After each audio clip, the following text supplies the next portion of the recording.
Hey everyone, it's Bridget here, and I'm here with my dear friend Jen Trulson. We've known each other for forever. We trained as coaches years and years and years and years ago now. And these days, Jen is a sacred guide. You call yourself a sacred guide. So tell us a little bit about what that means. Well, hello, everyone. Yes, it's so fun to be here and share and have this conversation with Bridget. Sacred Guide for me is coming away from this coaching world and really realizing I am a human and just like the rest of you. And so it's really walking side by side with people, sharing the tools, the practices, and the perspectives that I have, and helping you find your way on how you want to walk through this world. Awesome. Yeah. And so, what brought Jen and I together today is human design. So, some of you may be really familiar with this, others, it may be something that you've heard about and don't really know. So, but we're going to bring some human design into the group kitchen, and Jen is going to come for one of the meetings and generate a human design chart for all the participants. And then we're going to weave that into the groove kitchen. And the reason why, well, Jen reached out to me and that this makes so much sense is because learning about your human design, just like taking a Myers Briggs or knowing about your astrology or, anything that you're drawn to tells you more about yourself and the way that you move through the world. And Jen and I have been getting a ton of great information about how to take aligned action in life through human design.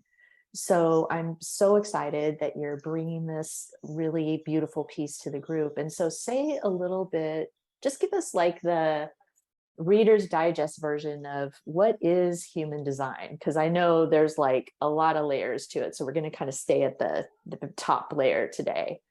Okay, you might have to help me out here because I I'm will. not good at Reader's Digest. I've heard other people call it an owner's manual. Like, how did I not have this owner's manual? So it basically shows you how you best operate in the world and use your energy to make, like you said, aligned decisions. It even goes so far as to tell you when you're on track and off track, which I absolutely love. And like, I mean, it's so intricate, and yet there's so much wisdom at the very basic foundation level. And that's where we start because it can be overwhelming. I've always loved astrology, and my friends would always say, you need to check out human design if you love astrology. Yeah. And I'd look at the charts. So, for anyone who's ever looked at a human design blueprint and went, no, thank you, I did the same thing for years. And now I love being able to help people look at it and make sense of it. Yeah. And that's why we're going to have you come so that you can do that simple interpretation. For me, the way I look at human design, and this is going to be like probably such a bastardization of it, but it's like a cousin to astrology. So it's birth date based, very similar. All the same data goes in, like when you were born, what time you were born, where you were born.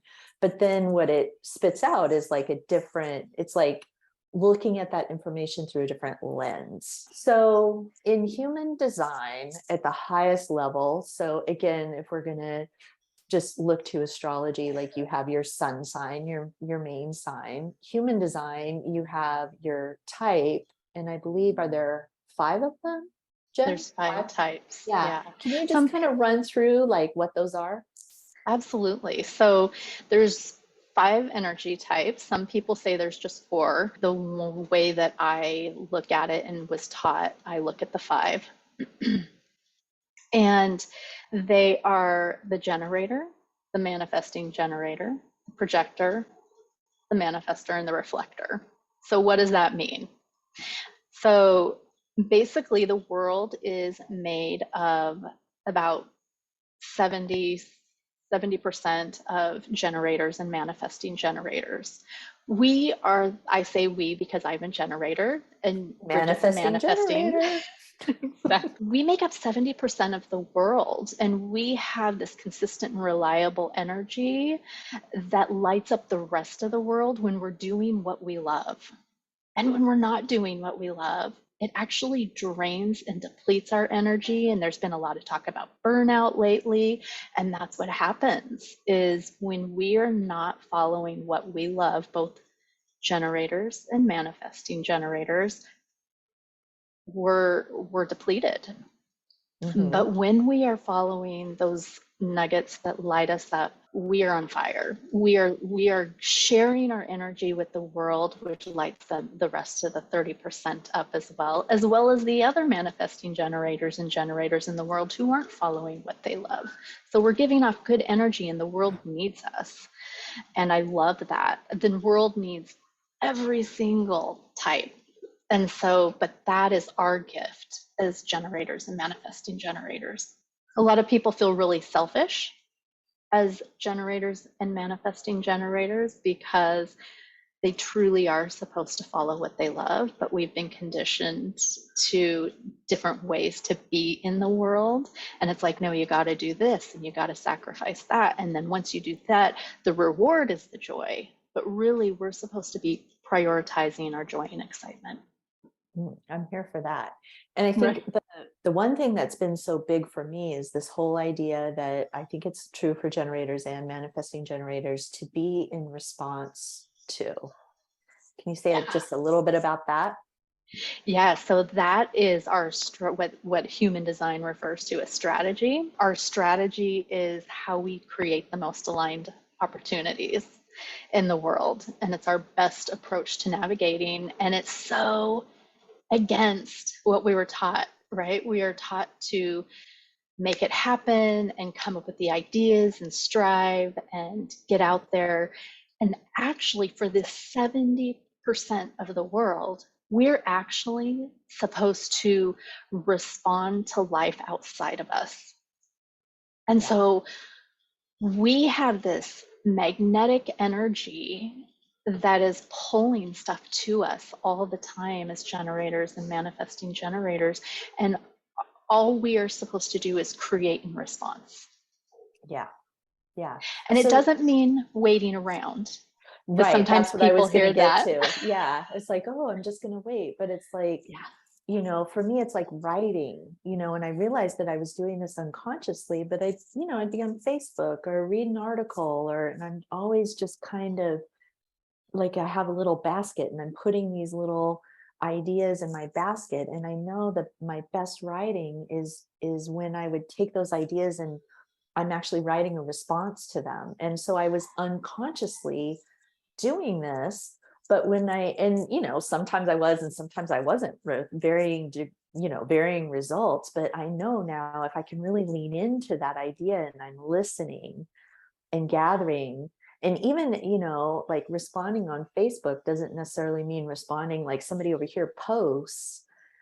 I don't necessarily respond to that, but I may take that nugget of that idea that it sparked in me, and then I write about it over here in my world. And so this is, what we want to bring to the Groove Kitchen is to help people. So if you're thinking about taking aligned action, these ideas are so helpful. I mean, obviously, if they resonate for you, but it's been so helpful to me to know something I was just sort of doing in a haphazard fashion, that it actually kind of gave me permission to really lean into it. And Yeah. so let's go through the other three. I mean, we could unpack and Yeah. for Right. We could talk years. forever. Yeah. So I love this idea of waiting to respond, because then just to give you the opposite of that is the manifester. So Okay. the manifestors make up 9-10% of the world. They're the people they're the trailblazers that are bringing their ideas to life. And so their strategy, instead of waiting to respond, is to initiate and inform. And Mm, so they're the ones who are thinking outside the box and are like, this needs to happen. I'm going to make this happen. I'm going to make this happen. They're going to create from the ideas that they get. And usually the ideas that they get are from times when they're resting. So mm, rest is super important because they have these creative kind of surges and they go do, and they initiate the work, but it's actually, they don't see the thing the whole way through. Typically they bring it to the world and they say this needs to happen, and they put it out there and they get it started, and then they have other people that are helping them. They're not meant to do it alone. Interesting. I almost think of like a Steve Jobs or Greta, even like Greta Thunberg, Yeah, right? To just say, this is yeah, screwed up. Yeah. Yeah. yeah, yeah. So they bring that information, and then they initiate it, and they also inform. The really important thing for manifestors is to let those around them know, hey, this is what I'm doing. They're not asking permission, but they're saying, this is what's up. I'm going to create this, or I'm going to bring this to life. I'm putting it out there. This is where I am. This is where I'll be. I'm gonna do it. And that creates really beautiful relationships for them, because otherwise they have this energy that they're going and doing this stuff, and then people are like, what the heck is going on? What are you doing? Can you let me know, please? And a lot of times, again, the conditioning of the world, they don't want to inform those around them because they think they're going to get pushed back, and they may get pushed back. I But was just thinking like that would be the coachable point for a manifestor, is to just be really okay with being a trailblazer, and like you're letting people know, FYI, you are not asking for permission. yes, Like that's the and difference. that's, Yeah. I come from a place where I like calling them sacred invitations, right? And so that is one of the sacred invitations. Be okay with people not liking your energy, because a lot of times people that are manifestors end up finding like they're people pleasing because they're trying to fit into this world. But really, we need their gift of being visionaries and bringing new ideas and changing structures and systems. Oh, So love it. I know, All right. right? So yeah. So what about projectors? Projectors, I'm married to one, love Mm. him. Projectors are about 20% of the world, and they are here to guide, teach, and share their wisdom. Now, here's the thing with projectors, they are supposed to wait to be invited and recognized before they share that wisdom, because otherwise they come off as the know-it-alls, because Mm. they can see what we can't see so Oh, quickly, and they'll be like, oh, you know what, actually they're great for managers and organizing teams, and they're pivotal. They have so much wisdom, but if they share without being invited to, it can be off-putting, mm. and it can also not be received very well, which then does not make them feel valued and recognized, which is super important for them. And the gift there too, and the invitation is to value and recognize yourself so deeply, and share what you love in the world, and those who are in need of your wisdom and your guidance as a wise teacher will then reach out to you.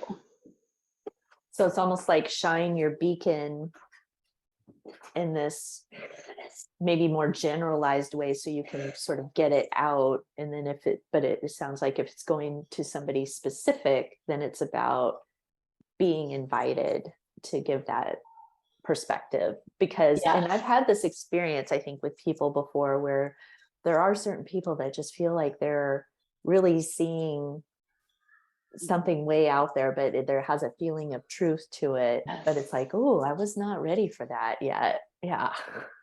Yeah, exactly. Exactly. And then in human design, they say like there are up and coming leaders, because one of the things that projectors do is prioritize rest. They can work so efficiently. They can get done in what we can get done in 3 hours, 5 hours, like a short amount of time. And the world isn't built for them. And I mean, we don't live in a world that says rest and play. Yeah. Well, it sounds like that's sort of underlying for anybody in all the types, but it's like when Yeah. and how to rest and when and how to play, and kind of, Yes. I talk a lot about finding your own natural rhythm. So that's the other thing that has fascinated me about human design, because I think it can give you some real clues to what your own natural rhythm might actually be, and at least you can try, you know. Yeah.